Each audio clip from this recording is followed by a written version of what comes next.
Right, hello everyone. So good to be here.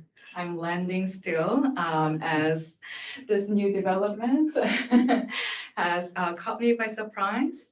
Um, and before we begin, I would love to send some love to Reverend Deneen Robinson. Um, let's take 5 breaths, sending some love and compassion as she's navigating her family health crisis.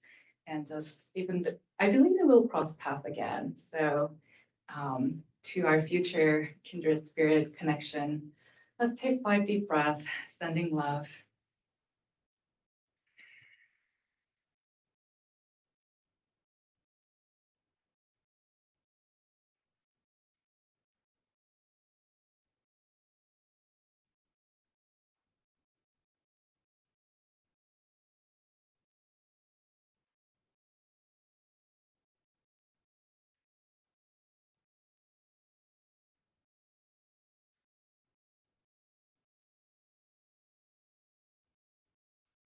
Thank you for that.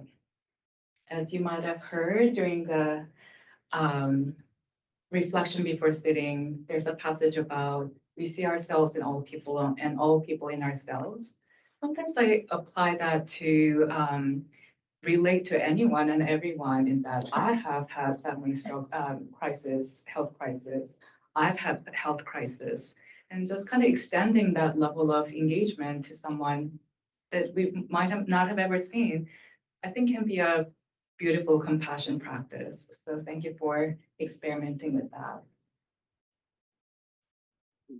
And yeah, and just a quick raise your hand if you are type of survey to kind of get the energy moving.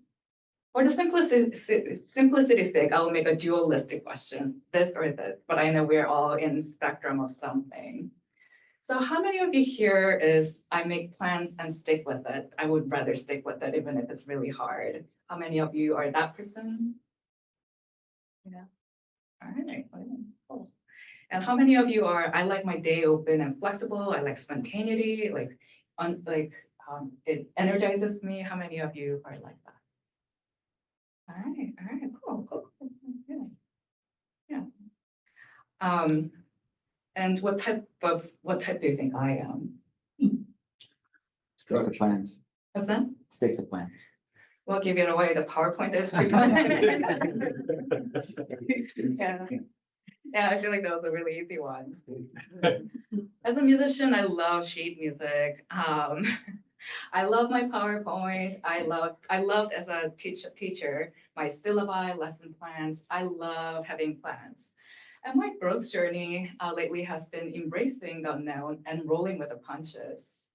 And I share this and kind of create space for this because I've learned that mindfulness practice of being here and now has an, at least for me, unintended consequence and perks of increasing comfort level with spontaneity and also improving the ways you can mindfully plan and spend time too.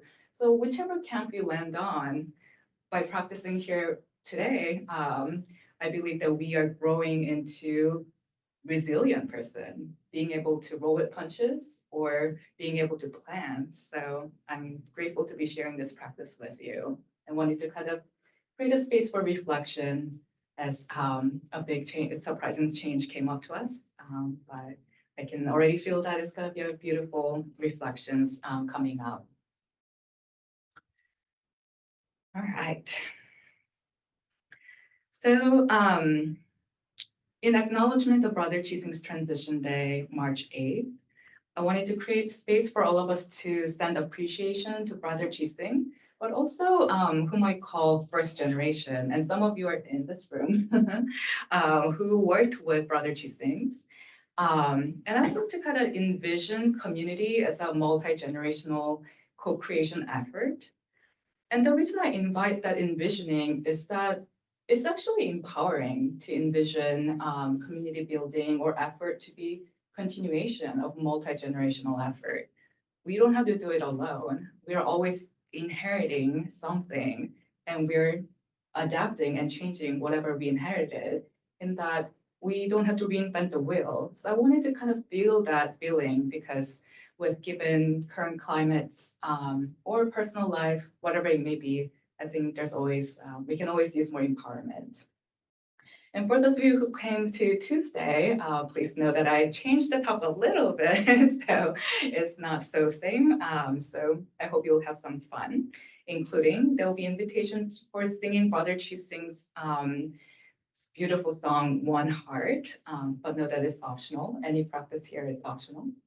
And also, I'll open the floor for group reflections and shares so that this can become a space of connections and reflections together. All right.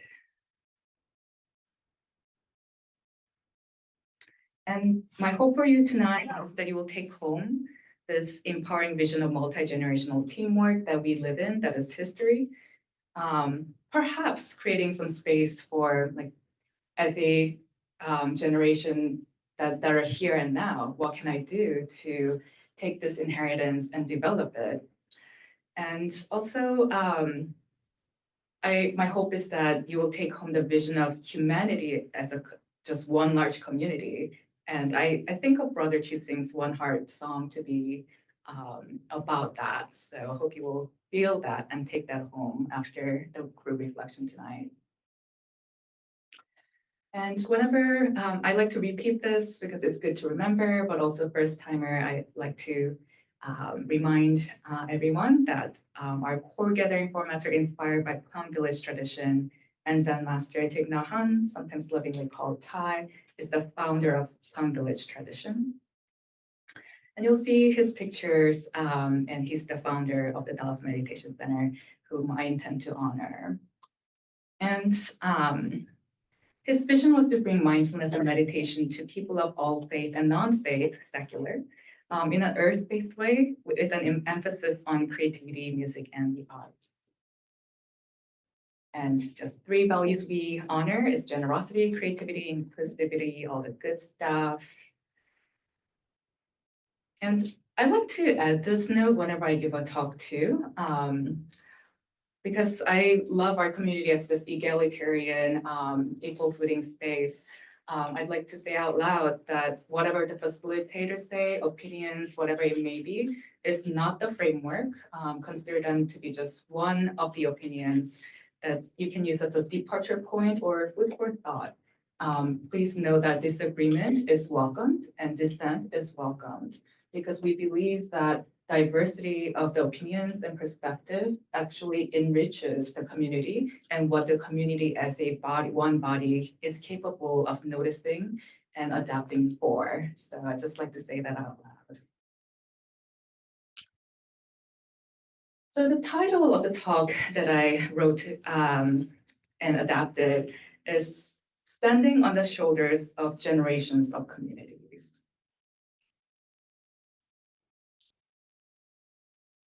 And the inspiration came from attending the funeral of a longtime meditator, generous Dallas Meditation Center supporter, beloved friends for many community. And also the news of Chelsea Daisy Winsong, our beloved community member, the quote unquote first generation Wake Up Dallas, yes.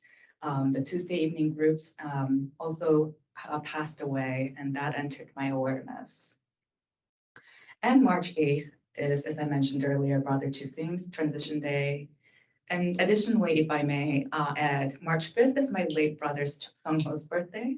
He was a world religion scholar, and without him, I would not have started sitting meditation. That was not something that I would have looked into. So in that, I owe him, and he's a form of continuing influence for me. So there's a lot of transitions happening, even in my relatively small world. So that got me thinking about how fortunate that I think of myself as maybe generation 2.0 because I've never met Brother Chising. I've heard beautiful stories about Brother Chising, and I continue to do so. And I just feel really lucky to have inherited this beautiful culture of creativity and inclusivity and generosity. And as especially during the transitional time, I just thought about how precious every given moment time is and how opportunity for creation, co-creation is always there. And so the common expression is standing on the shoulders on giants. But instead of calling that, I wanted to say generations of communities, because as this image might show, giant seems otherworldly, like just oh, that was just like bigger than whatever person. Just there's this kind of pedestal effect of putting somebody on the pedestal. But when I reflect on what we inherited, and as I was serving Dallas Meditation Center community as a center director, what I was really fortunate about is that how I learned every inch of this room and every pieces, morsels of this culture had many people's contribution added to it. So instead of just one giant image, I wanted to introduce the idea of generations of communities, and it's on their shoulder that we get to stand on and have a better vantage point and better outlook. They were just like us, the first generation.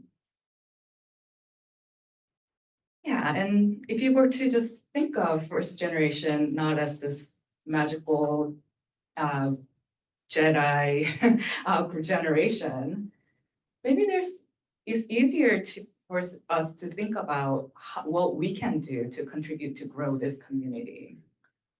Like what makes our hearts sing if we were to volunteer in a certain way or create program in a certain way. If we were to just come as we are, knowing that we already have the strength, and love and compassion that we have is already enough, maybe the act of co-creation seems less daunting. Each and every one of you, and I'd like to think I have something to add to this space so that this beautiful culture can continue on and grow. And I wanted to share some few photos. Think of this as a gratitude meditation, if you will, just kind of breathing in, and I'll describe the photos as we go through it too. And just wanted to, like when I first saw this picture of Rich, that's when it dawned on me that, oh, somebody actually painted that. And I started appreciating it more. So I wanted to highlight some of the photos. And also Chelsea Daisy, Song. There'll be more photos of her later. But these are the public photos she shared on her Facebook before. I felt okay to share without being able to ask. Some photos from historian Anna.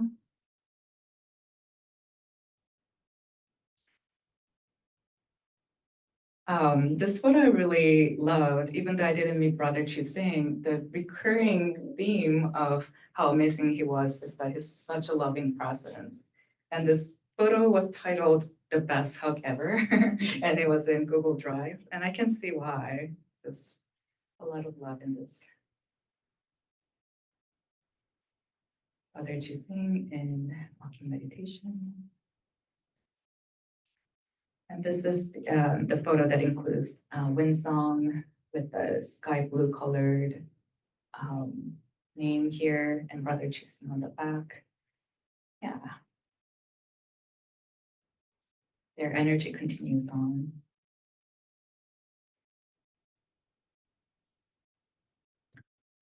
And I think this photo is a continuing Sangha because I see Paul, and would you say you're 1.5 generation? Like you've met Brother Chisholm? No, okay, you can hear you. Okay, so. Yeah, I started coming like a few weeks before it died. I see. Yeah. Thanks for that. So, and we're still here at Dallas Meditation Center, even after Brother Chising passed away from illness, and that the culture continues on. And I think there's really beauty to it and the strength of community as a collective. We can feel, if you were to think about how this culture can continue on, even when the people who can put in energy has changed and shifted, and the faces have come and gone. And I would like to continue on our reflection on why acknowledging the fact that we are always inheriting something is empowering. Because at least for me, the turbulent time that we face feels unprecedented. If I were to be myopic, difficulties in history seem always feel like this has never happened before. But if you were to really examine history in small microcosm of community or larger history, we realize that there's always a wisdom that we inherited that we can use for what is unfolding here and now. Because as the saying goes, history doesn't repeat, but it rhymes. And I believe that, yeah, like previous generations of community members, what they faced, the challenge they dealt with, we already inherited their wisdom in the form of culture and more. So I believe acknowledging that we are in continuation of community growing and history is empowering because we don't have to reinvent the wheels. If I were to just have this building and no one else, and I'm told to build a community of creative, inclusive, and generous, like I don't know how to start. It'll be really challenging. But we all kind of entered this organism of community together and entered this kind of communal agreement that we would welcome each other as you are, and that there's an ease to this form of community. And another reason acknowledging inheritance is empowering is that we share vocabularies with kindred spirits, with the first earlier generations, kindred spirits. Our team is bigger than we may think. And I would like to give an example here. Venerable Thich Nhat Hanh famously was friend with Dr. Martin Luther King, in that whenever you enter one community, you're kind of becoming like secondhand friends with this different communities that intersected and found them each other to be in kindred spirit. And one example that I will personally look at offer is that Dr. Martin Luther King's speechwriter and person who was a close colleague with Reverend Vincent Harding was the president of Iliff School of Theology, in that this school has a strong culture of social activism. And I have been, thanks to the former board member, I've been in communication with them, and there's sense of already connection that we share vocabulary and certain ideology, and how driven we want to be with compassion and take the actions together. There is just, it just happens at ease. I'd like to think that more we learn about our previous generation of any community, we grow the pool of collaborators, and that is empowering to think about. And again, especially this particular community, I felt like there's always the opportunity for co-creation. As an attendee, if you have a wisdom you'd like to share to the space, we draw from the collective pool. And because we are in this fluid form of adapting with the people in this room here and now, you are empowered that you can voice what is working for you and not working for you, and help this community grow and adapt. And that's what I really liked about and still like about Plum Village, in that I have seen the way they updated by mindfulness trainings, wordings, and different way of gathering to adapt to fit the needs of the people here and now. So there's a lot of opportunities to, there's this opportunity to grow the vision of possibilities if we start connecting with the history of this community, and also other communities that you might be part of. which culture did you inherit from this group that you're belonging to? Which culture are you inheriting from your family? And how can you, in a creative spirit, adapt it and change it and send it to the future? In that vision of continuation, I think there's more excitement, at least for me, and I hope you can feel that too. So I wanted to mention, kind of point out a few parts from the contemplation before sitting, the passage that we in Plum Village tradition we read and you just heard. Um,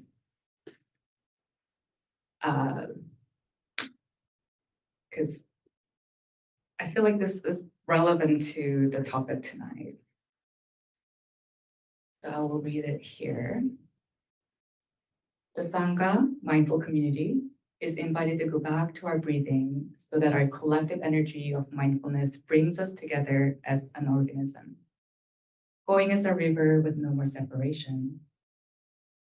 Let the whole Sangha breathe as one body, generate peace as one body, be free as one body. We are one with the wise and good people who are present everywhere in the world. We are one with those who are able to embrace the whole of this world with their heart of love and two arms of caring action.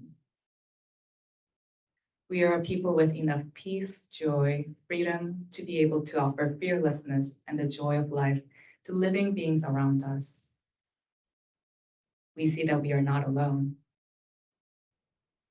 The love and joy of great beings who are present in this world are supporting us, not allowing us to drown in despair, and showing us the way of understanding, compassion, and right action. So before I had the honor to serve the community, my training was in poetry, and when I went to grad school to study avant-garde poetry, part of what we did was really wrestle with word choices. What does this mean? Like, what does that mean for me? What does that mean for the author? And what does it reveal? And just really like thinking about what does this line break do? All that stuff. And as I read this passage again and again, as I offer meditation for noon meditation here, I wondered about what does it mean by great beings, the love and joy of great beings who are present in this world or supporting us? And like, I'm not saying there's a one right interpretation. There is not. This is contemplation before sitting. This is meant to elicit contemplation, not have a hidden message that there's only one right answer. So when I think about great beings, many thoughts went through my mind. Perhaps benevolent deities, perhaps um, the energy of people that we cross paths that we learned from. And perhaps, and for tonight's talk, I thought maybe great beings is community, where the space people enter as one organism, exchange their energy, presence, thoughts, wisdom, and we become this one kind of a collective of great beings. So in that, I'm so grateful to be standing on the shoulder of community, that I myself can receive the joy and love and feel supported. And I hope every time you come into this space, you can feel the love and joy of great being, the culture that the first generation passed down on us, and how these people are holding and growing and nurturing. And just love saying this word again and again. Thich Nhat Hanh defined interbeing as a word to be. He kind of came up with this word, and in that, my avant-garde poet in me loves to come up with new words if you want to kind of paint a picture that you want to paint that doesn't exist. So he wrote, "The verb to be is always to intervene. This means that we are all connected and that everything relies on everything else." And I'd love to think and generations of community, past, present, future, all are all this beautifully intervening. And I hope we can feel that